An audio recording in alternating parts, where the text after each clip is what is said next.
Geoholic. Ladies and gentlemen, and geoholics from around the globe, it's time for the podcast that puts the geo in geospatial. Give it up for our 2025 episode sponsor, a top heavyweight manufacturer of high-quality, high-precision GNSS receivers and software for all your mapping needs. The one, the only, AMLID.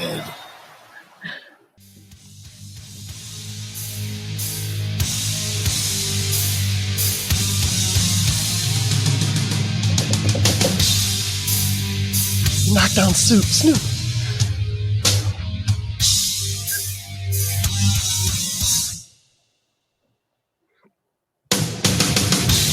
Scared you for a minute, didn't I? You thought I forgot something. I know.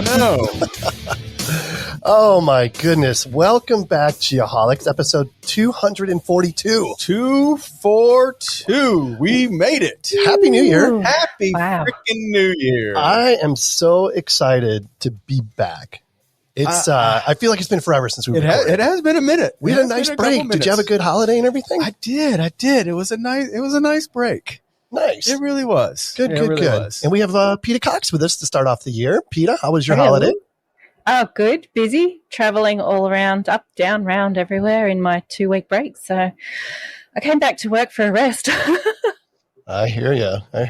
But as listeners, you're going to see a lot of changes here in this episode. And hopefully it goes as planned, but there's a lot of moving parts, right? We've got a lot of new friends of the program this year. We do. We're working on ways to promote them. You just heard one of the pre-recorded little ring announcer bits that for some reason I just felt like we had to do that. Yeah. I thought it was. I was very passionate about having that done. I know. I can tell. I think it's going to work out just fine. Hopefully, everybody's going to enjoy it. And there's going to be a couple more surprises as we get through the episode. But and maybe we're going to be surprised too. Well, we just don't know. We will be surprised. Trust me, at some point. We'll see. No doubt about it. But anyways, let's move along here. Again, super excited about 2025. Got tons of conferences coming up that we'll be at this year. Just like last year, even more. A bunch of new friends of the program that we're going to be sharing with you here very, very shortly. Yeah, and we've added some more geo experts. More geo experts. Yep. Will Wing, welcome Will Wing to the family. Peter got a bit of a promotion. She got moved up to the top names. I know. How exciting. Pay stays the same, of course. Don't get too excited. Yeah. It is a zero pay promotion. I know. That's okay. Right? The best kind. Oh, my goodness. All right, let's move along here to the Topodot Song of the Week. Topodot is a friend of the program, of course. It's been with us from the beginning. And come back again for 2025. So we welcome Topodot. We appreciate them be a part of it. And you know Topodot as the industry leader in digital twin production from Point Cloud Data. But did you know that Topodot offers a total data governance solution for free? Remember, Ted told us about this. We've been talking with Ted every time we've seen him about this. Control of your data with TopoShare. To find out more, of course, go to topodot.com. But catch Team Topodot at GeoWeek here in about 3 weeks. They'll be there. We'll be there. It's going to be great show. And then, of course, that's in Denver, February 10th through the 12th. And better yet, check out the Topodot Users Conference. We'll also be there. It's so the Geoholics will be there. The Geoholics will be represented again this year. Representing there, but Orlando, May 5th through the 9th. Always a great event. Yep. So they're sponsoring the song this week. What do we got? That was very true to my heart. Really glad that our guest chose these guys. Metallica. Sad But True was the song. Metallica, American heavy metal rock band. They were formed in 1981 in Los Angeles by vocalist, guitarist James Hetfield and drummer Lars Ulrich. There's been several different guitarists and bassists along the way. A lot of drama there. But Metallica has released 10 studio albums, 4 live albums, a cover album, 37 singles, and 39 music videos. They have won 9 Grammy Awards from 23 nominations and ranks as one of the most commercially successful of bands of all time, having sold over 130 million albums worldwide. Wow. Ridiculously successful. Oh yeah. They're on a different level, and they have been able to maintain that for a surprisingly long time. Yeah. Rock stars at the core. Oh yeah, No absolutely. doubt. Let's find out about our studio. And now, stepping into the ring of innovation, where true professionals are made and Geo legends are born. Presenting our studio sponsor for 2025, the heavyweight trailblazer of reality capture and geospatial solutions, Altera Central. Well, Humor me. Yes. Of course, Altera Central is the authorized premier Trimble dealer for survey mapping, GIS, forensics, and marine equipment in Texas, Oklahoma, Arizona, New Mexico. To find out more about them, go to alteracentral.com. Yeah, we are super happy that they are coming back for 2025 as the studio sponsor. We are indeed. They are a great partner for sure. We're going to do some great things with them this year as well. Next up, we have the Esri Weekly Pro Tip. Esri, of course, is advancing the power of geography for business, government, and society by making the world's most powerful GIS software. To find out more about Esri, go to Esri.com. What do you got for us this week, Sean? Oh, I think the guys at Esri are going to like this one. Let's go here. All right, I like this. Our world is evolving without consideration, and the result is a loss of biodiversity, energy issues, and congestion in cities. But geography, if used correctly, can be used to redesign sustainable and more livable cities. Believe it or not, that is the impeccable Jack Dangermond, founder of Esri. He's a rock star. He is a rock star. Indeed, he is. Indeed, he is. All right. Next up, we got the GeoSearch Career Corner. All right, here we go. I'm really happy GeoSearch is back. We again. love these. With their targeted reach of over 34,000 followers on LinkedIn alone, GeoSearch connects you directly with individuals who match your job descriptions. Whether you're searching for technical experts or sales gurus, they've got you covered. Their ad posting service includes complimentary internship postings on their job board, allowing you to attract emerging talent at absolutely no cost. That is a great idea, by the way. Visit geosearch.com to learn more about their cost-effective solutions and recruitment services. And as always, happy mapping. They love that. They love when we do that. All right, here's a new segment. Up next, using hexagonal precision and innovation to deliver real-time corrections for all your mapping needs. We go to the judges' scorecard, showcasing the unstoppable growth of the world's largest decentralized GNSS network, the GeoNet Count of the Week. This is a really exciting new friend of the program, GeoNet. It is. We met them at Energeo for the first time, and we were both absolutely blown away by what they're doing. Saw them again at the Horizons Smart Drone. Yes, that's right. They were Drone Deploy. Drone Deploy. Yes. Yeah. Exactly. So GeoNet, of course, they are the world's largest blockchain-based RTK network, providing RTK service precise enough for professional survey, construction, and drones. Their current count, 11,943 satellite miners in 4,284 cities and 141 countries. I looked up where my dad lives. Yep. Still available. Oh, so really? Guess what? A little late Christmas present, but it's coming, and we're gonna get that going in little part of Central Rural North Carolina. Oh my God, he's getting a miner for Christmas. That's also a present to my nephew, who is very interested in geospatial. And, that's so cool. That's kind of a project that they're going to do. To find out more, go to geonet.com. Check out the map. Check out where you can buy a miner. You can get going today. You can start earning on some crypto, and it's a pretty cool thing. I know everyone's got a little weird some weird thoughts about crypto, but regardless, this adds value, adding more to the system, adding more to the network. It's a really cool thing.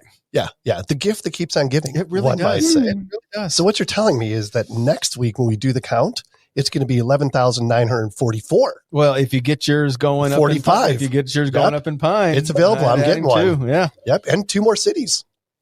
As well. Yeah, we're gonna make this happen for sure. All right, let's get our guest in here. This week, of course, sponsored by Trimble Geospatial. Again, welcome back, Trimble Geospatial. I know, right? They are the best. Dedicated. I do have to say one thing really quick. Please do. 10 minutes, guys. We did still did that in 10 minutes. See, it actually sped things up. Nice and tight. It'll get tighter as we go. It'll flow a little bit more smoothly. Good job, guys. Not a bad start. All right. Trimble Geospatial, dedicated to big thinking innovation. Together with their worldwide distributor partners, the Trimble Geospatial team is working with current and future generations of surveyors for a more sustainable future. To find out more, of course, go to trimble-geospatial.com. All right. Our guest this evening, this is the third stint on the show. Wow. Yeah, he's 2 more away from his 5-timers jacket. He gets the jacket, right? Good jacket. Yes, the jacket. Oh, Sean. The promises you make. I know, right? We've got Mikel Bowman with us. Mikel's from Bloomington, Indiana. As for his job, he's president at Bowman Legacies. He's a best-selling author, coach, keynote speaker, leadership development coach, business coach, personal development coach, life coach, and mentor. Basically a cultural guru, as some may say. Yes. His hobbies and his passions include focusing on living and experiencing life and helping you grow as a leader, both at home and at work. I absolutely love that. Mikel, welcome back to the Geoholics. Oh, super happy to be back, Kent. It's been a bit. It seems like, I think we had you here. Was it last year or maybe the year before? I think it's become an annual thing at this point. I think so. I think it's been I think this is the 3rd year in a row. But I think it is. You get to be on so many podcasts after a while. You're like, yeah. But I know that the Geoholics have a special place in your heart, and it's by far the top podcast that you like to come back to. 100%. Yep. Warms the cockles, as they say. Right? Sure. So you got a lot of stuff going on. I love following you on social media, LinkedIn in particular. If you're not following Mikel and Bowman Legacies, you absolutely have to, because tons of inspirational things happening. And I love living vicariously through you and your travels and the impact that you're making on people. Oh, thank you very much. Yeah, last year was a very busy year for us. Operationally, we decided we're going to slow it down a little bit this year as far as the travel is concerned. We've got some plans going on in the future here, and getting an app going for our organization, and and some other things, so that people around the world can access good information. Wow, that's awesome. And this has come a long way. I remember when we first started talking about Bowman Legacies, it's kind of like it's in its infantile state. And man, oh man, talk about the growth that you've experienced. Really, I tell you, it's so funny how a business demands what it wants. I mean, we did all kinds of things when we first started, and we had this huge menu, and it just kind of dwindled and dwindled and dwindled and dwindled and dwindled to where people really needed. And what we find we're doing more than else, because I've mentored safety teams and still do, but mentored safety teams and all kinds of what really I'm doing is coaching a lot of just executive teams, presidents of organizations and things like that. And so it's really developed because I was doing a lot of individuals, and now it just seems like I'm coaching business and business teams on how to grow and how to lead properly. Yeah, this thing just keeps changing and molding, and I found that sometimes certain things just want what they want, and you know what your giftings are, so just let it go. And it's been super fun to do that and very impactful. Oh, I was just going to say, with the leadership thing that you're doing, are you finding that because you're focusing on the upper management and stuff now, that they've come up through the ranks and don't understand how to manage people and how to work with people? I think that we've just, in our industries, and it doesn't matter where, because I've had chemicals companies, I've coached, goodness gracious, all software companies, dirt world companies. And the thing that we're seeing here at Legacies is that there's such a basis on production. And a lot of times when someone's really great at their job, you want to promote them. But a lot of times you're not giving them the tools to lead the human element around them. And so there's a lot of lag time. And we all say this: time is money. And it really is. And a lot of the time is missed on just chain of command, poor communication, people undermining things unintentionally because they're just not in the know. They just don't understand. And so there's a huge basis on just teaching people how to clearly communicate. And one of the things that I am seeing is, you have these graduates from business school and things like that, and they're taught elements of leadership, but they're not taught age-old leadership, just respectful, soft skills on how to take care of people. And I hate that word soft skills, it's such a buzzword. And, it was just, especially when you come from the dirt world, but it's true. Just how to handle dealing with different personalities and how to utilize and find the best in people and help them to shine. A lot of the times we feel like when we're the leader, we've got to be the one who shines. We've got to be the one who gets all the innovation. And what we find is businesses are just dying because they're hoping one person comes up with innovation, and they're just bottlenecking leadership. And when we open that up, we're seeing, massive growth, massive inspirational, fast growth. It's truly unbelievable when you open up that chain of command, you start to lead properly, and you start to fill people with hope and purpose in their jobs. What can actually happen? Yeah, I like that. So it's kind of like a funnel, right? Is what you're kind of talking about. I like that analogy a lot. And leadership, correct me if I'm wrong. It's not just at the executive level, leadership, everybody's a leader in their own way. Everyone's a leader. If you think about it today, you could be the quote unquote lowest guy at work or gal at work, but the fact is you're leading your life. And if you're married and you've got kids, you're leading your family. You're always making leadership decisions every single day.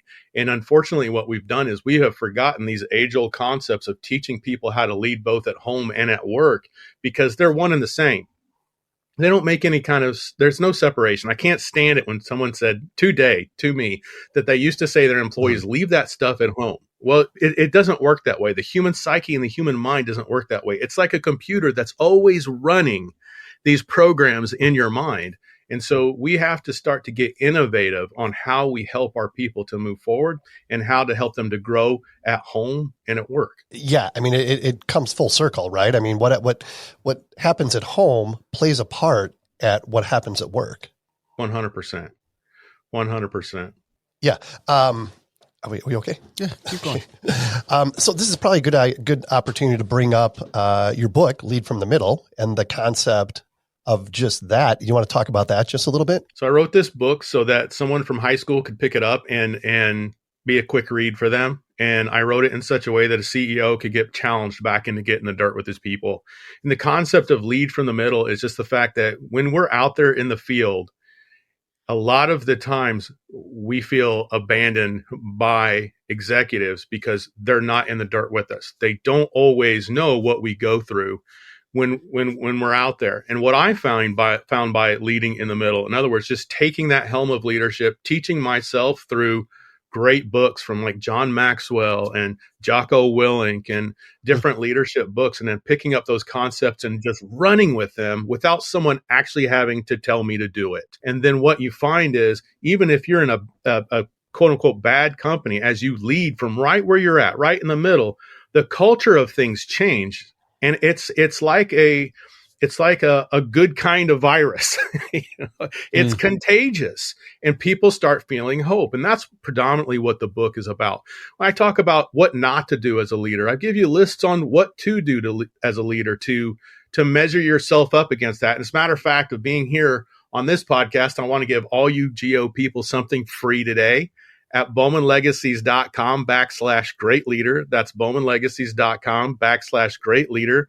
I want to give you a list. It's a PDF list just for you guys so that you can measure yourself up and say, hey, how am I doing on this list? Am I doing these things, or am I not doing these things? And I think that in order to truly affect your area, stop complaining about what the executive staffers are doing and start leading right where you're at. You're going to see your atmosphere change overnight. It can happen overnight, and it just takes one person. And I know it can be so overwhelming, especially you're on that job site where everything's going sour, or you're in that office where everything just seems like it's imploding around you. But man, if you can lift your head and you can get out of the doldrums, so to speak, and start thinking positively, start moving forward with some joy in your heart, and start leading on a high level, it's amazing what will happen. And other people notice, and it inspires the right people, and then you won't be alone. And not only that, other people notice, because I know when I started to lead from the middle, other businesses noticed. When I would go to sites, they would see the way I was leading and how culture would change wherever I went. People were offering me jobs. This is a phenomenal way for you to move yourself forward. Just take that responsibility yourself. Get Lead from the Middle. Get that book. It's a great book for you. And I've heard so many people, especially in the blue collar world, say, I'm not a big reader. Man, I'm telling you, this is the easiest read you have. There's some humor in there too. So it's not just all dogmatic lessons every day, because I feel like, joy is probably laughter is one of the best medicines. So there's some great stories in there for you. It's a great book. I have read it. Thank you. When's it going to be audio so Kent will actually get to listen to it?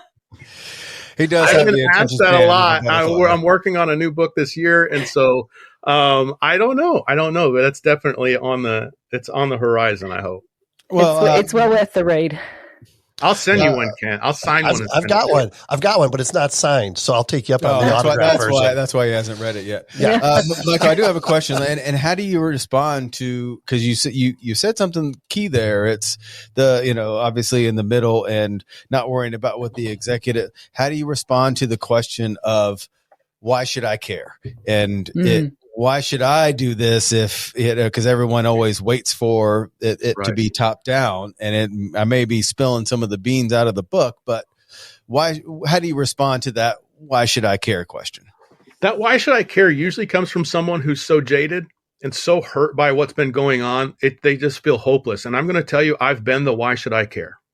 I have to be honest. I don't come from this idea and insult your podcast by saying I've got all the answers. And I've always just been the positive energy, but always been the guy who's just after it, trying to do the best he could. And that's not true. I've also been that guy that just felt hopeless. I'm like, man, look, this is a sinking ship. I'm just looking to get off of here. Why should I care?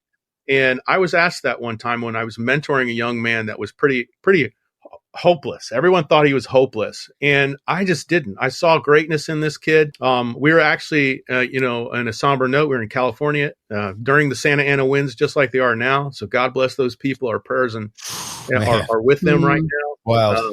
I've worked in those places, and that's yeah. So that area in LA I've been to, and so man, God bless you guys. I love you and I'm praying for you. But so I'm in California, and no one wanted to invest in this kid. Everyone wanted to just keep him in a haul truck or just keep him oiling and greasing equipment. But I saw something in him. I saw hurt in him, and I just kept pouring in him when everyone else was saying, don't do it. And this kid ended up rising up. He ended up becoming a foreman and a project manager and moving on to a great career outside of that company. So I did it because it's the right thing to do. Why should I do it? It's because it's the right thing that we should do. We should, in all intensive purposes, when we sign on, we should say our integrity and our honor must stay intact. And I said I was going to do this, and I'm going to do this. I'm going to invest in this person, even though they're D3, they're day 3, and they're probably not going to make it to day 10. But I am going to invest in this person because it's the right thing to do. And you never know. There are times where I have met guys I didn't like. I didn't care for them. I thought they were hopeless, but I invested in them anyway. And I watched them become a diamond. I watched them just absolutely shine after a while, because you know what? All they needed was hope and someone just to act like they were interested in them. Someone just to say, hey, you've got greatness in you, and I see it. I know it's there. I know you have potential, but it's up to you to live up to it. I'll hang in there with you. I met a guy named James up there on that mountain in the Diablo mountain range. And James had just came out of the Marine Corps. James was part of a 1%er biker club.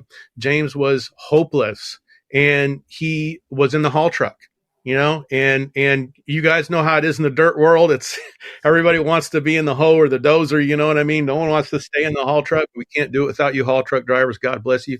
Mm-hmm. And, I saw greatness in this guy. Now he's an executive for a bank organization. I hadn't heard from him for years, and he contacted me. He said, "Hey, can you talk in front of 2,000 people on Zoom for one of our conferences? I'm the head of getting talent to come in and speak to our people." Then I hadn't talked to the guy in like 3 years, but he just kept going because he said, "Michael, I'm telling you, you had hope in me when no one else did.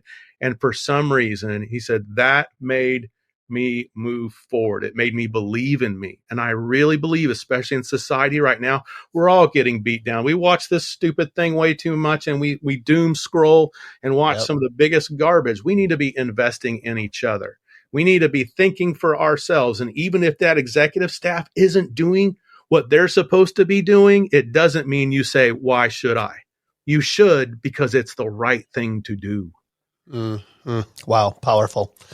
Well, we're just hoping some of those clips on that doom scrolling actually come up with Michael saying That's exactly right. that. Exactly. It's a little counterintuitive, but So, Michael, I got a question for you. I mean, I personally have been very fortunate to work for some amazing leaders, right? But I've seen some really crappy. Thanks, Kent. I appreciate that. That is so nice of you. Present company aside, I don't want to go to his head, but there's also some really crappy leaders out there, right? Like I've seen some leaders that are actually intimidated by the folks underneath them being good leaders. Yeah. Have you seen that as well? Oh man, I've seen Ivy League people come in and watch guys who barely had a high school education just smoke them in leading people and feel very intimidated, and watch those Ivy League people be manipulative and undermine those people so they didn't shine as well. And the good deeds that they were doing were not being told to the president and investors of companies. I have seen this in companies that I've worked for, my clients. I've had guys that were just so intimidated by someone else. But what I find is that's fear and ego leading. And I've done that before. I've seen somebody have talent that I didn't have and be like, "Man, why don't I have that talent? Why can't I be that good at that?" But what helps, I think, is putting that aside and realizing that integrity pulls you forward. And when you manipulate and undermine because you're jealous, man, that's hard work. And you have to be so manipulative and so conniving, and you have to amp that up all the time. Whereas when you lead with integrity and honor, and you see someone who's doing something better than you, and you praise them and uplift them, and you make them shine in the front of others, your integrity shines with it. And you add value in your team at that moment. Yep. And so for me, man, when I see somebody doing something that I could have never, like I've coached people and they do something that I never coached them to do. They did something so phenomenal and outstanding that I can't wait to tell the president of the company. I'm like, "Oh my gosh, this was this guy or this gal's, this is all their own. You can't believe what they did." And in that moment, you're just helping the team as a whole. We have to start to realize that any part of the time we're part of a team, we're part of a whole thing. And if this guy prospers, so do you. So do you. Yep. I think that person's going to make you look good.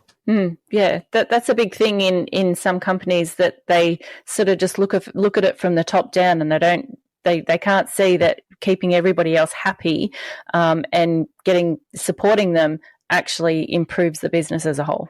And I'm curious, but what you're just saying, what are some of the traits that those middle leaders have that you can identify? Because you said that example of the Ivy League guy that was so intimidated by the lower guy that obviously was a clear leader. How did you identify that, or how do people identify that in somebody that you wouldn't expect to be a leader? I'll never forget. I was at a job site and there's all these masculine big guys, and there was a skinny itty bitty little kid. And everybody was just looking over him, and he was just a skint of a kid. I bet he 106 pounds soaking wet, but he was 20 years old, but he's a little bitty thing. And everyone was looking over him because he was very, what we say in the Midwest, very persnickety. He was just, everything was just so, and everything, his shirt was just right. But what we found was he was one of the most organized guys in the whole group. And then what I started to realize and listening on the radio chatter, that he was always pointing out safety things along the way, and he was doing it respectfully. And what this kid had a deep sense of was show up to work and do my job because I said I would. And these are budding leaders. Now, there are people sometimes where you really have to coach hard. You've really got to groom some. You've really got to pull them along the way. But this kid was just needing the opportunity to have some authority and be taught and to be shown just a little bit. Those people who are showing up to work and they're doing it consistently and they have a deep sense of self already. Those are those we say natural born leaders. There's no such thing. Great leaders, I've always said this, are forged in the fires of adversity. They truly are. But these are those guys that show those qualities that it's going to be low hanging fruit and a lot easier to coach them because they already have certain concepts. I work with people from Maine, and I've worked with people from the Midwest. And what we find a lot of the times is these guys that were raised on farmland, they already have this deep sense of self and what their work and what the work of their hands means. And there's a lot of integrity to that. And those people are easy to lead. They really are, because they've already come to the job site with, look, I'm not stealing from the job site. Hey, I'm not yelling at people. Hey, that's just no way to do things. Hey, my hard work matters. And if my name's on it, I want it to look good. I want it to feel good. I want it to be right. And so those are those people that are, quote unquote, easy to grow as leaders because they've already been instilled something either by their faith, their family, their community. All right, Geoholics, got to introduce a new friend of the program this year, Aerotech Mapping. Aerotech Mapping has been supplying high-quality geospatial solutions, services, and support for the AEC industry since 2002. They've completed projects across the U.S. and abroad using the latest technology and resources combined with a highly educated and experienced staff. They specialize in large-scale, design-level photogrammetry for a variety of sectors within the AEC industry, including aviation, transportation, energy, commercial development, mining, public works, and wastewater, just to name a few. Their mapping is produced under the direct supervision of an ASPRS certified photogrammetrist, and they've invested in the latest equipment and technology to ensure that they meet their clients' challenging demands. At Aerotech Mapping, they take great pride in the work they do, all created by an amazing team of professionals. To find out more, visit atmlv.com. What you're saying, Michael, is that there's something to be said about Midwest values and work ethic. Oh, come on. They came from Chicago. I mean, I'm saying there might be something to that. Yeah. What about those ones that you get that haven't been taught that, haven't had that instilled in them? How do you raise that positivity? How do you get them into that mindset of being able to, you might see something, but how do you actually go ahead and help mentor them and grow them? I was one time a foreman had told a kid to go change his tire, his work truck tire. It was flat. So I watched this kid and for a long time, and we're up, around this work trailer. And I've told this story so many times, but he's, kind of looking around the truck and he's opening the door and shutting it. And I realized something. He did not have a clue on how to change a tire. Now, anybody that I know on a job site would have just mocked him. They would have just thought he was worthless. They would have thought there is no way this kid will ever amount to anything. So I just kind of stopped what I was doing. I was like, hey, guys, I'm going to go hang out with this young man. So I go over there and hang out with him. And I said, hey, bud, can I ask you a question? He's like, yeah. And I go, shame the devil, tell the truth. He's like, okay. And I go, do you know how to change a tire? And he's like, no, man, I don't. And I say, I tell you what, we're going to sit here and talk.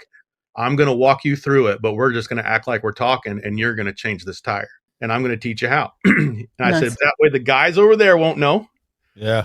And we'll do this. And for him afterwards, just investing in him. Yeah. And seeing greatness. Now, I'm telling you, I have coached, counseled people coming out of federal prison. I have coached and counseled people that had made meth at times in their lives. One particular man had lost his kids, and I was at Lightem and helped them get their children back. Anybody would say someone who's a drug dealer and doing all those things was worthless. This man owns a multi-million-dollar roofing company now, and he has a whole fleet of brand new 3/4 ton pickup trucks. And he's got $1 million worth of equipment just sitting in his small roofing yard, and that doesn't include what he's got out all over the Midwest right now. It's about investing in those people, even when you don't see anything great in them. And what we tend to do, no matter what profession that we're in, after we've been in it for a while, we forget where we came from. We forget those moments where we didn't know anything. And we forget what it was like for people to have to be patient with us.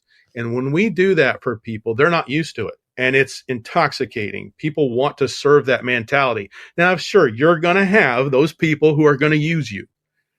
You're going to have those people, you're going to rise up and they're going to move out to someplace else. You're going to have people who are absolutely going to stab you in the back. But here's the thing. You've got to start to prepare that heart in such a way that when you hold it out in front of you and someone sticks a fork in it, you go, did that make you feel any better? Yeah. I love it. Did that make you feel any better? Yeah. Because my heart is right and it's strong and it can handle that. You just pluck that thing out and you keep moving because it's the right thing to do. We can't get distracted with the kid who didn't make it. We can't get distracted with the guy who stabbed you in the back. We can't get distracted with, oh, I mentored and poured myself into that guy and he went to another company. Well, he did what was right for him. What we must get our head wrapped around is the consistency of shining that light as leaders consistently, no matter what, and investing in that guy who seems worthless to the team because you have no idea he might be your next CEO. Wow. Could be. Yeah. So what do you say to, the phrase, people don't leave companies, they leave their managers or their leaders? Is that a true statement? I disagree with that to a certain degree. Yes, I think that's true, but I also think it's a very surfaceable statement because I think a lot of people leave for better opportunities. Mm-hmm. And I've watched people who loved their job and cried the day they left, but they knew this was a better opportunity for their families. And maybe this wasn't the job that they really wanted to stay at, but they knew that, hey, this was their shot to go try this particular place and go there. But yes, I do believe that in our hearts and our minds, we're gone long before we quit. If you have a corrosive manager, I'm telling you, if that guy can't or that woman can't be brought up, that person can't be brought up to the level that you want, it is better to move them on to someplace else. And that in and of itself might shock their system enough to want to grow into that next place and become better. I worked with a company and they had this rock star. This guy was making them all kinds of money, but he was a horrible person and he was morally bankrupt. And every guy hated him. I mean, I had people calling me saying, I'm on a trip with this guy and I'm probably going to beat the crap out of him. And I'm going, no. Wait. No.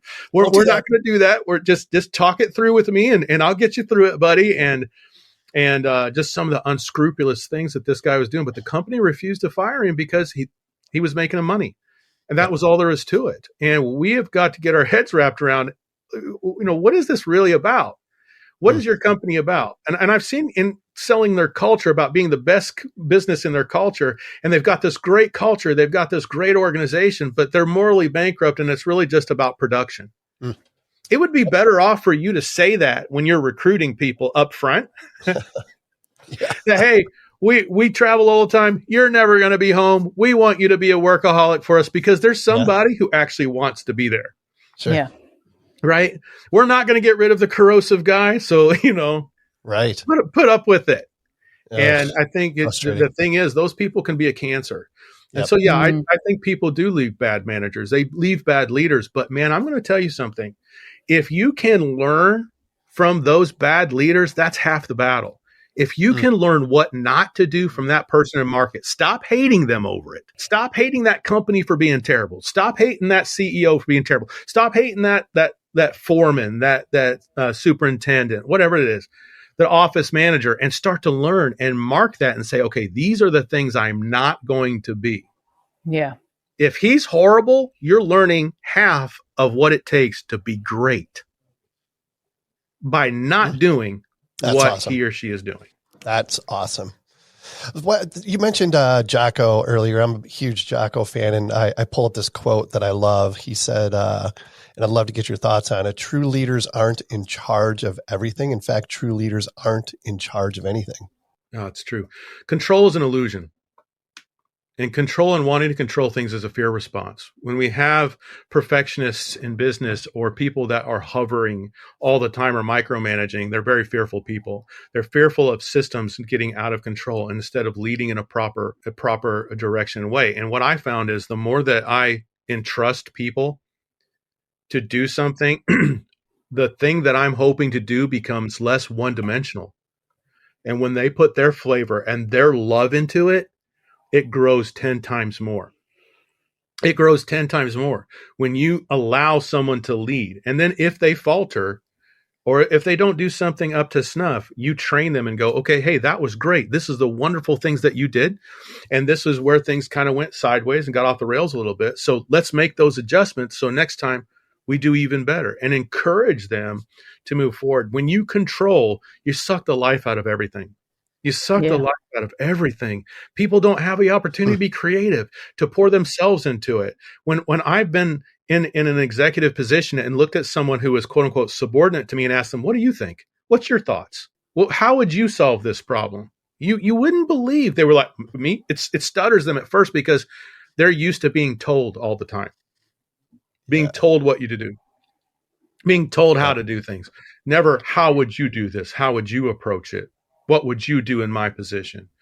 And so just that controlling like that just really does suck the life out of everything. Yeah. Yeah. Well, in that situation that you just shared, I mean, I think that humility plays a huge part in that as a leader. Yeah. The moment we feel like we have to have all the ideas, innovation dies. You realize that? It goes back to that. I know we talked about it before, the concept of being a servant leader. Yep. And that quote of, I think it's a true leader sets the expectation, and at the end gives praise, and everything in the middle is being a servant. Just say, this is what we need. Tell them they did a good job after it's done, and everything in the middle is helping. Yep. And that's what, and that it takes a different kind of a leader to do that. It's hard. Agreed, for sure. I do want to ask a question. Yeah, go for it. Specifically about culture. And it's one of those buzzwords. I feel that we've lost the definition a little bit because everybody talks about it. It's the number one question I get from 18 to 25-year-old interviews is, talk about your culture. What is your culture like? So I'm curious on from Michael, what's your perspective now on it has workplace culture lost some of the meaning because it's such an overused term, or how do you still, because now it's a thing. Everyone talks about culture. Everyone wants to be where has that evolved in the last 5 years? I'd say about 90% of people that mention culture don't know really what they're talking about. That's what I wanted to talk about. Yeah. Most people haven't a clue. And when we look at the word culture itself, we look at where it stems from and we have an understanding of it. Let's just look at history. The Mycenaeans were before the Greeks. They were a culture. They were a fishing culture. They believed in the Minotaur. They believed in, and so, there was all these different things that this culture did. And it's just a study of that culture. It's neither what's good or what's bad. The word culture does not compute to what's good or bad. It computes to how we do things, how the Mycenaeans did things, how we do. And I've seen a lot of people refute that, and that they could not be more wrong as you just look at the historical concept of the word culture and what it actually means and what it's all about.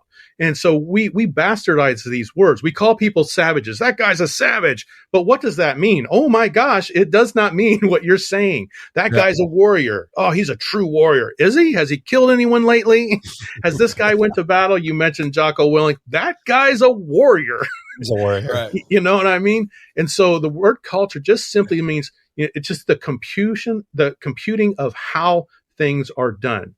I remember doing a podcast with a president of a company. We're talking about great culture, and someone had just trolled us. And he said, "Man, we've got a great culture. There's 6 of us. I got a small construction company. We all chase girls. We're all married, and we all drink beer." And that's what he said. We love it. Awesome culture. Love it. It works for you, right? Oh, dear. But here's the thing. To him, that was a phenomenal culture. Yeah. What you must do is diagnose the culture you want and then diagnose where you're at. You cannot go anywhere in this world unless you've got this stupid thing to tell you, Google Maps to tell you where to go. But you can't go anywhere in this world if you don't know where you're at.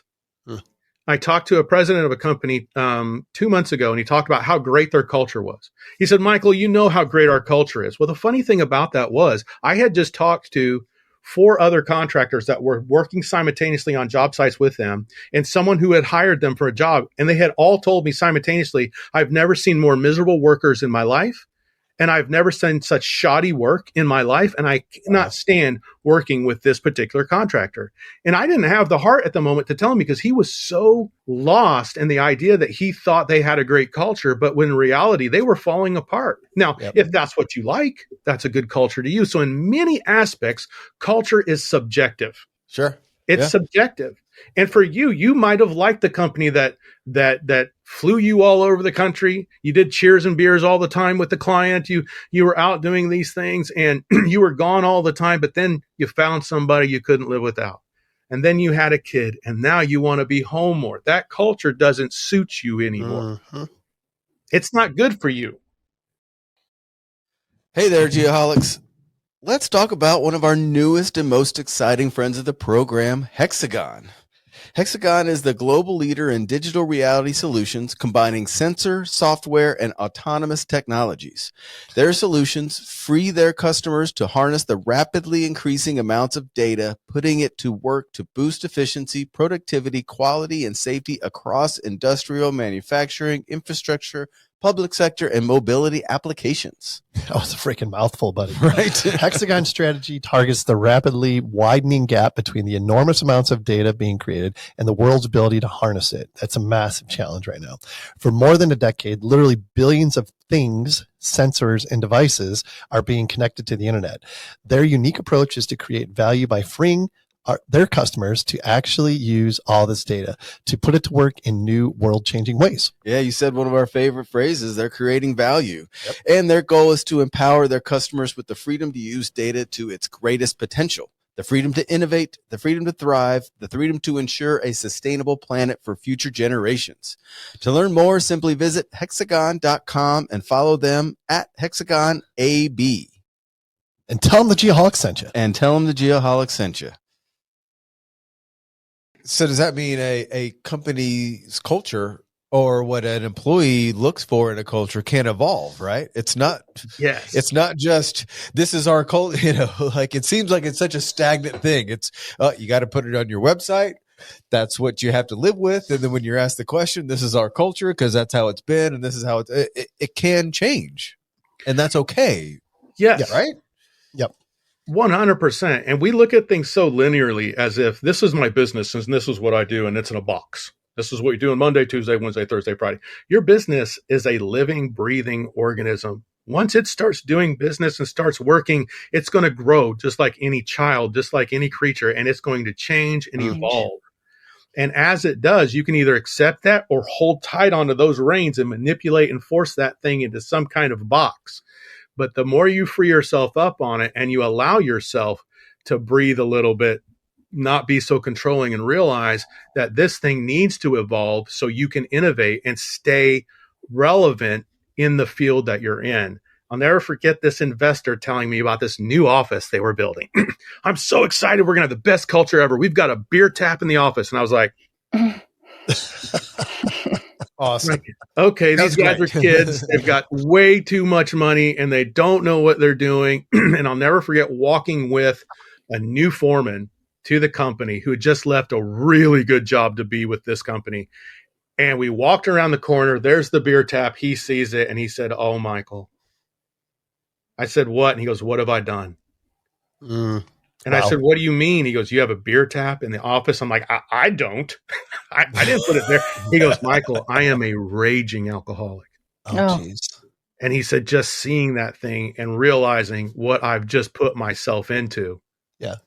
So for him, it was a horrible culture. For the investor, he couldn't wait to have beer at the end of his day, That's so funny. Well, unfortunately, we have a tap handle right here in the corner of our studio. What does it say about our culture there, Sean? Well, our culture is it hasn't worked in over a year because it has an air leak and you haven't fixed it. So that's it right there. You know what? I'm going to add that to the to-do list. Yeah. No, that's why they drink the mezcal all the time. Well, that and we had some mezcal tasting about a year ago, and we've been hooked ever since. Exactly. Hey, Michael, I got a question for you. I've been working through a book called "The Lost Art of Listening." Yes, I've seen this book. Yeah, amazing. Talk about the importance of listening as a leader. In the book, Lead from the Middle, I talk about that right in the very beginning of the book. And spoiler alerts here for those of you guys who haven't read it. At 3 a.m. in the morning, I get a phone call, and I'm in the Midwest, and this guy's in California. He's one of our foremen, and he has a gun in his hand. Wow. And he's going to kill himself. Mm. And what I had learned from the counseling lifestyle is that people speak things and say things, but you've got to listen to what they're actually saying. We're taught very young to put this front on that the real me can't come out because the real me's been made fun of. He's been teased. He's been ridiculed his whole life. So I'm going to build this thing called Michael that you see before you, but it's not really who I am. It's the one that I think you're going to accept. And so you've got to sit there and listen. And one of the things during that moment, I had to listen and try to find out where he was. And I could hear rain. I could hear air conditioners kicking on and off. I could hear that sound reverberating against concrete walls. And I could hear highway noise. Then I was able to pinpoint right where he was. So I could tell his friends who lived close by, hey, we have a man in distress. Here he is. This is what's going on. And if he sees lights or a cop go over that wall, he's going to shoot himself. He has a live firearm in his mouth right now. Wow. You've got to start to listen to people. And that's because in every walk of life, I have coached people who have lost kids because they didn't listen, their own children. They didn't listen. And those kids either won't have anything to do with them or they're not on the planet anymore because they didn't listen. We go through life so blindly. We think that, all because I'm doing a certain thing and I'm not smoking crack and I'm going to work every day. So I'm doing everything I'm supposed to do. We have to stop life and look around. It's called situational awareness. And we have to start to listen to people to what they're actually saying. And that's a skill. That's a practice that takes time and that takes effort. And that's why in business, we don't like doing it because we don't like things that take time. We don't like things that take effort. We like things that produce. And produce on their own. Yeah. Yeah. Wow. That's powerful. Highly recommend the book, by the way. I'm only like halfway through it, but what an incredible read. Listen. I'm sorry. You're a listener. What's the name? The Lost Art of Listening. Okay. Yep. Mm-hmm. I was talking to a gentleman who's a business coach now. He's one of our business coaches at David Evans. And he's like, I have always been one of those people that have 300 self-help books on the shelf, right? He goes, not that long ago, I got rid of every single one of those books. And the only book I held on to was The Lost Art of Listening, because that's how important it is. Yeah. Yep. I think you learn a lot from listening to people, and you don't have to do anything, right? You don't have to do anything. But if you want to be an impactful leader, you want to see your business go to higher heights than you ever thought it possibly can.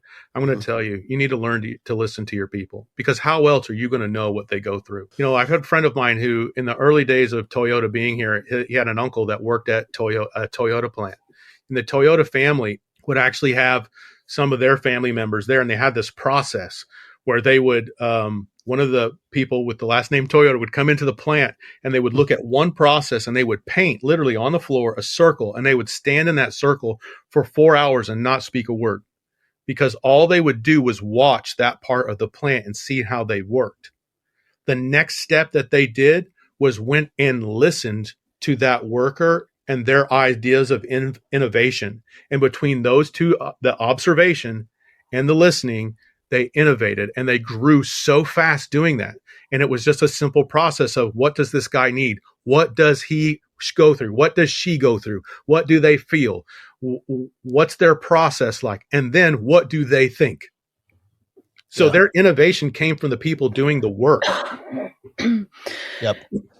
So Michael, as a coach, how do you tap into these people and get them to understand the listening part or the mentoring part, or seeing those different things in people, because you've got so many people with different personalities, the way that they work, the way that they think, and some people who think that their way is the right way. How do you change their mindset? I think using yourself as an example of when you failed. I do that a lot because, like I said, I've not always known how to lead. I was a yeller when I first started. I've literally gotten in fist fights at work, in my early years. And I was a door slammer. Yeah. Was? I have not slammed a door in 6.5 years. 6.5 weeks. Well done, Sean. Thank you. I didn't want to interrupt, but go ahead. Sorry. Okay. What I realized is I was a very fearful person, even with the martial arts background and as an outdoorsman and being in very precarious situations. I didn't think I was fearful, but I realized I was, and I was not in control of my emotions.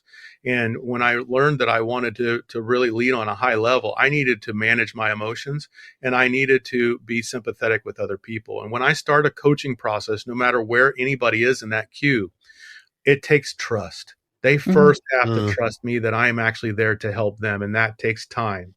And when a company is willing to invest in somebody like that, it takes a couple of weeks sometimes. And I've dealt with every single character from I don't care, I'm just here for my own money, I'm here for myself to progress my career, I can't stand other people, to taking 6 months with that guy and turning him around, because it takes trust and it takes love. Guys, that's what it takes.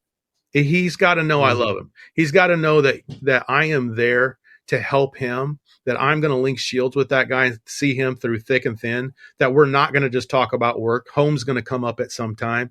And he's got to know consistently that I'm there for him. And that's what any leader, if you got a guy who's just a rock star, but they're not killing it on the people part, they're not killing it on that leadership part, and you're not going to get a coach to help them, you're not going to get a consultant to come in to help them, then you need to be the one to get in the guts, the blood, the glory in there with them, be patient with them. And they've got to establish the fact that you love them, and that is why you're bringing these concepts to them. I've said this forever since I was a safety guy. I say it now. The pathway to having your people work with their hands the way that you want them to, whether it's safely or efficiently, the pathway to the hands is the heart. The pathway to the heart is through the head. This is the gateway right here. And they have got to see that you care, because they're constantly waiting for the other shoe to fall, especially if you're a passive aggressive leader.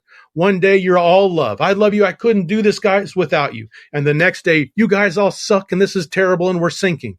There's no consistency there. And so all those I love yous literally mean nothing. They mean nothing. Love you too, Shorty. And I appreciate you bringing that up, because safety came up a lot today. There was a fatality in the Phoenix area, and Really? It was a water truck driver.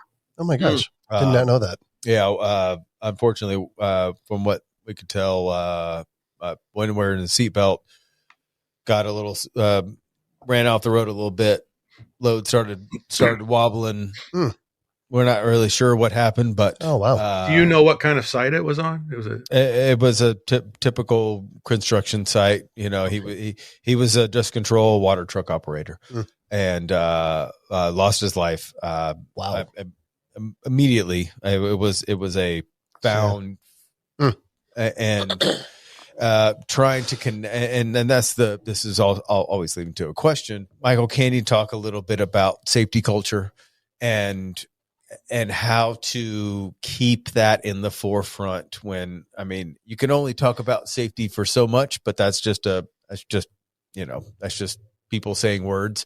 How do you keep safety and the importance of safety and a safety culture in the forefront when you're in a dangerous business like we all are? I think that one of the things that you have to do as a leader is I've went to sites where we had rollovers. I went to sites where we had near misses, and then through staying out of the work trailer and actually being involved in the work constantly, see those diminish by 90%. Things are going to happen. I wasn't there for the water truck. I know some people in that area that do work, and so I'm curious, and I'm hoping that I don't hope it for anybody, obviously, but What you want to make sure is that you don't wait till something like this happens. And if you've ever been on a site where there's not enough of a guy to put in a 5-gallon bucket, I'm sorry, it changes things very quickly. And I hate saying it like that, but that's just the bare bones of it. That's the truth. We tiptoe too much around this subject. Yeah. I think safety is, we also, as businesses, we talk about how we have the safety team and then we have the production team. And we don't say, no, we just have the team.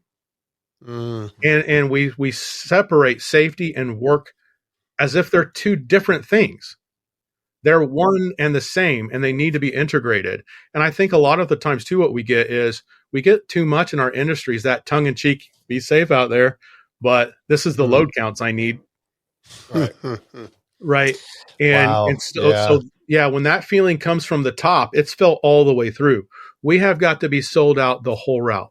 I'll never forget going to a Martin Marietta site and seeing a video from the president of the company talking about safety and how important it was for him. And I just get a big eye roll. I'm like, yeah, whatever. He's just saying that because he has to. And then finding out through the guys who work there, he's like, no, and regular workers going, no, I've actually met the guy. He came here and he really, really cares about us. And he really cares about safety and us doing the job safe. And so what I came to find out is if you're not sold out from the top, man, you're going to see cracks along the way. And as you grow, you've got to replicate that feeling through your safety team and through your foremen that are looking out for this guy. I'm telling you, I saw one time in a pit in Illinois, Cave and Rock, Illinois. I watched a guy get into a haul truck in flip-flops. He had his undershirt, like cut off shirt on. He was wearing shorts and flip-flops, and he went in to put the truck in the ready line at the end of the day. No hard hat, no vest, no jeans, no steel toe boots.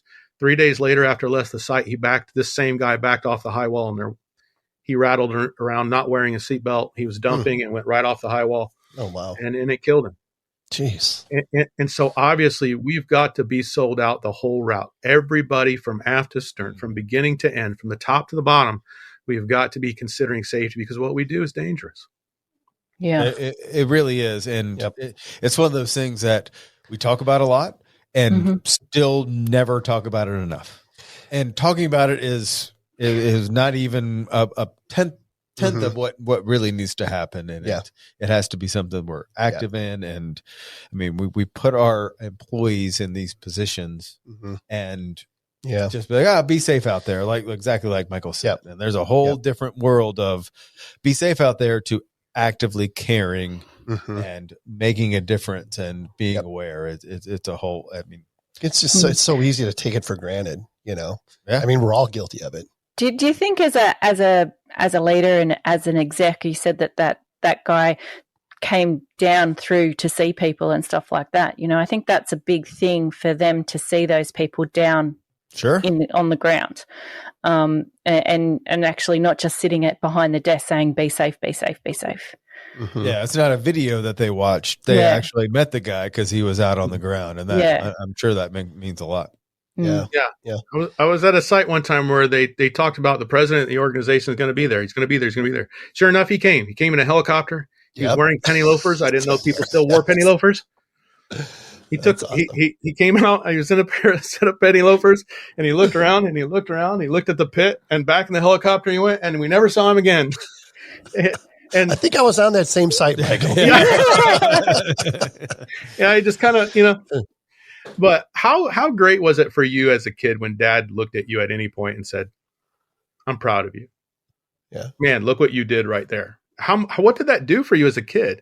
I never forget at his baseball game. I crushed one, man. I just boom, and it went up just right up the baseline, went right up over the fence. And I looked back as I'm running to first base. I looked back, and my father was jumping up and down. Nice. And for me, dude, I ran all the harder. And the next time I went up to bat, let me tell you something. I gave no mercy to that baseball as it came across the plate. I crushed it again. Why? Because Dad said he was proud of me. Dad was cheering me on. Now, Dad still was willing to have hard conversations with me, right? Accountability is the chief cornerstone of any great culture that's going to move forward holistically and intentionally. And so, I'm not saying throw all that out the door. We need accountability. We need discipline. We need to have that understanding. But at the same time, our people are just used to hearing all the things they do wrong. Wow. Yeah. So it's sometimes for some folks, it's hard to do what's right. So interesting. Let that sink in a little bit.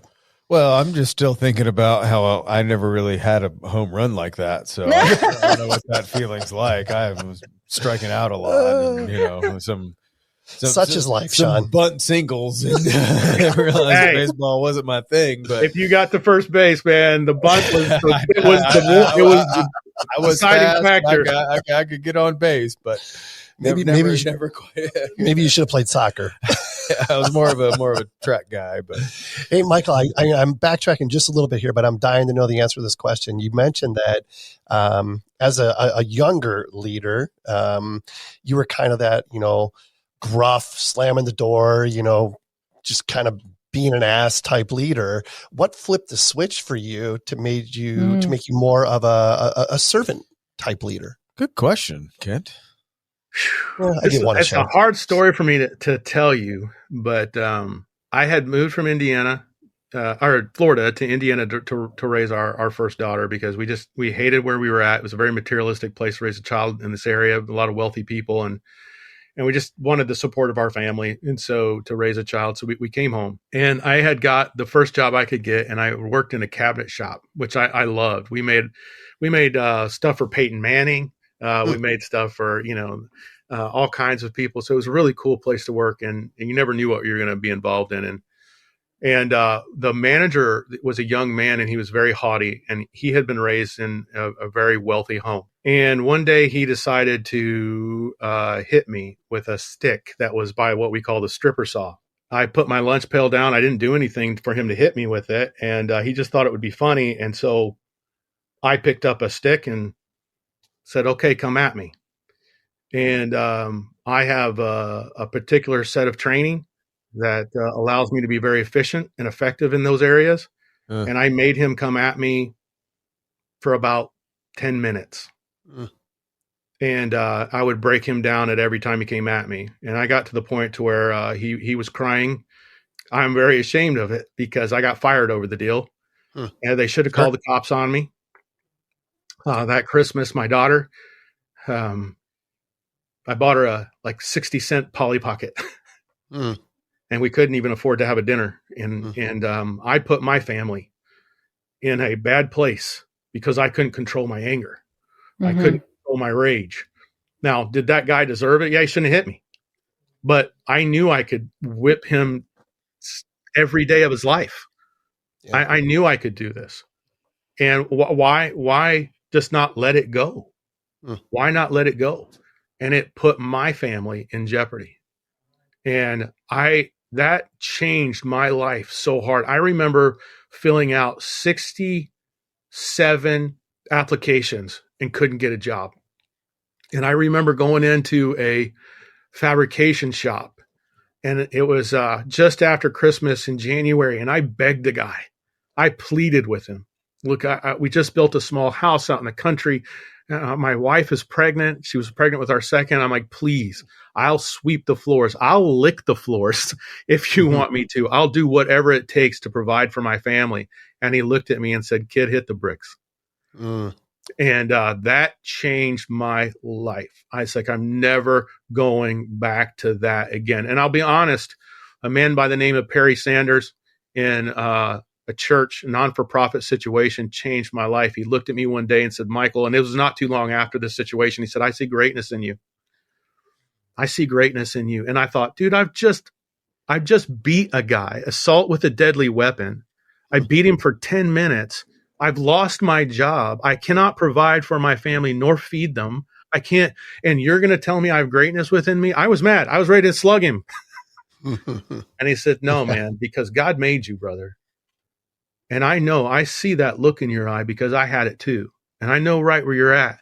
And I want to help you. So you asked me earlier, what about that guy who's helpless or just beyond helping? Why invest in him? I was that guy. That's why I invest in him. Yeah. I was that guy. Yeah. That's why you invest in him. Perry sought to invest in me, and I was going nowhere in my life. I had now, from his tutelage and his teaching in my life, I'm a best-selling author. I've been all over the country speaking. I have a worldwide following. just because I decided to put my ego aside and learn, because someone decided to look at me and say, man, you've got greatness in you and I love you. I needed it. I needed it.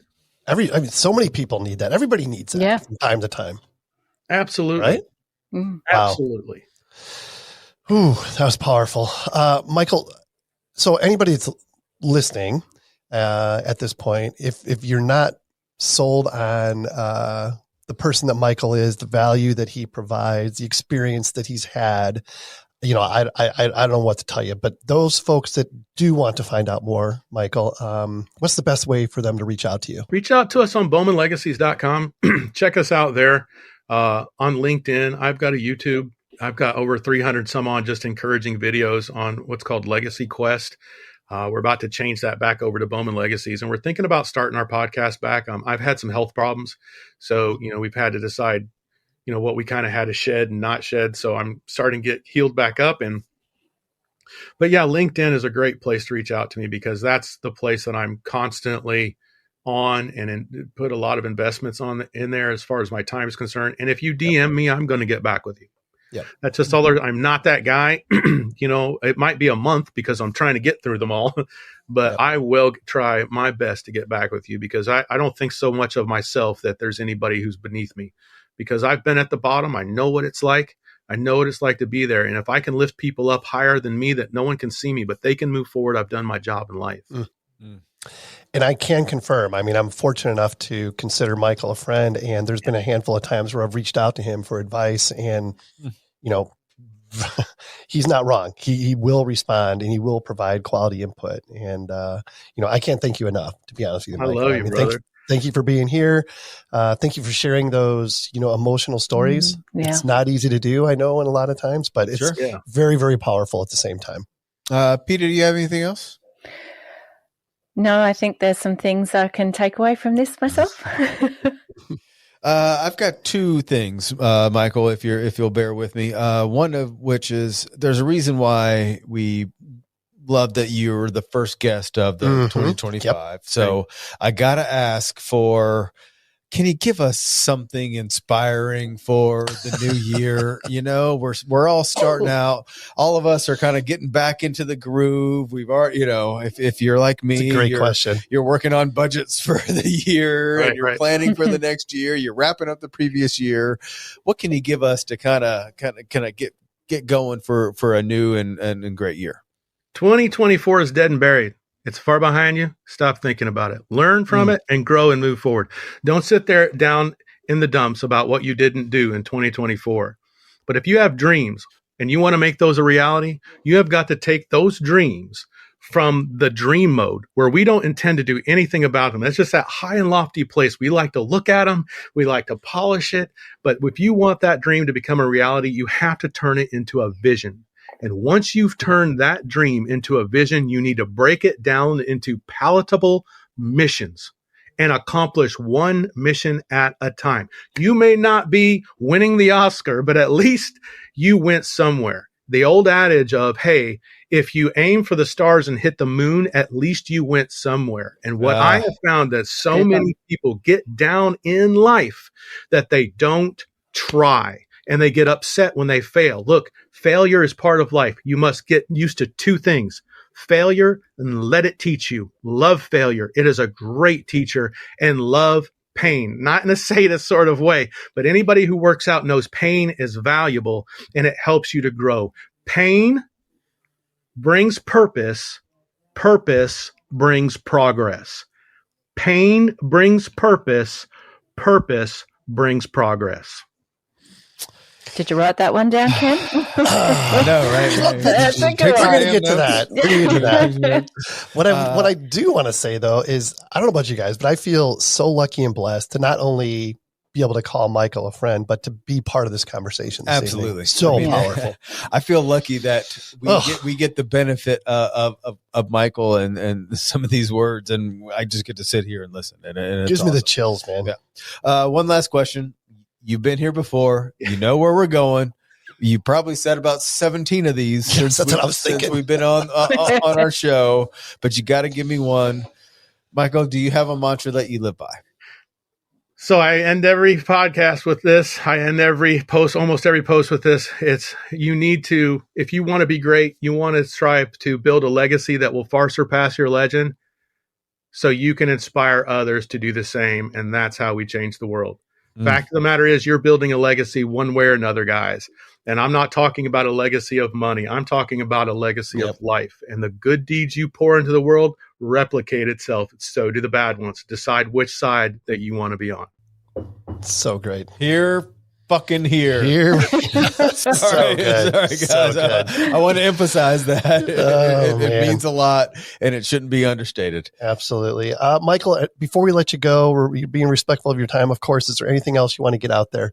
Nah, I just love you guys. And if you're listening to this today and you don't know where to go, you don't know what to do, look, I'm just going to share something with you. I'm not trying to shove it down your throat, but my faith in Jesus Christ has changed my life. You're looking at a guy who struggled with depression, who has had several suicide attempts in his lifetime, and who sold drugs at one time. I know what it's like to have someone aim a gun at me because I'm in a place I should not be. I've lived a life where I've dipped in times in a place I shouldn't be. If you're hopeless today, if you don't feel unloved today, if you feel unworthy today, I'm going to tell you, Jesus absolutely does love you, and so do I. And if you haven't heard it this week, I love you. I love you. There, you heard it. You're loved. And how can I love you? Because I know God loves me. And if he can love this guy, then I can love you too. So don't feel hopeless. Start loving yourself. Start moving forward. Oh, man. We love you, man. Good stuff. So good. Wow, so we love good. you too. What else, Sean? Anything else? Ready to wrap this up? Anything I want to keep going because, I mean, yes, exactly. Let's go. Anything I say will just be like, oh, well, not as good as what he said. So, I know. Yeah. Let's wrap it up and let his words linger on. Absolutely. All right. Adding value and making friends. We've done it for 5 years. Let's keep it rolling in 2025. 5 years. We're entering year 6, believe it or not. Oh, man. In this case, we not only do we add value, but we made a stronger friendship with Michael, absolutely. Which I treasure greatly. If anyone would like to be a guest on a future show, shoot us an email at info@thegeoholics.com. Same email as the last 5 years. We're already booking into the 1st of March, actually. Yeah, we need some guests for March. So yeah. So give us a shout. Sad But True, Metallica, available everywhere. Yeah. Until next time, everyone. And I got a little choked up there. I'm sorry. This is normally when I talk about the highlights of the show. Yeah. But this show was one big highlight, to be honest with you. I couldn't put enough markers in there. So I know the whole time you're like, mark that, mark that. Like every time he says something, I'm like, I want people to hear that. But. Mesmerizing. But as always, most importantly, the way we end every show, be safe and healthy, everyone. I'm your dream, make you real. I'm your eyes when you must steal. I'm your pain when you can't feel. Stand for truth. I'm your truth, telling lies. I'm your reason, alibis. I'm inside, open your eyes.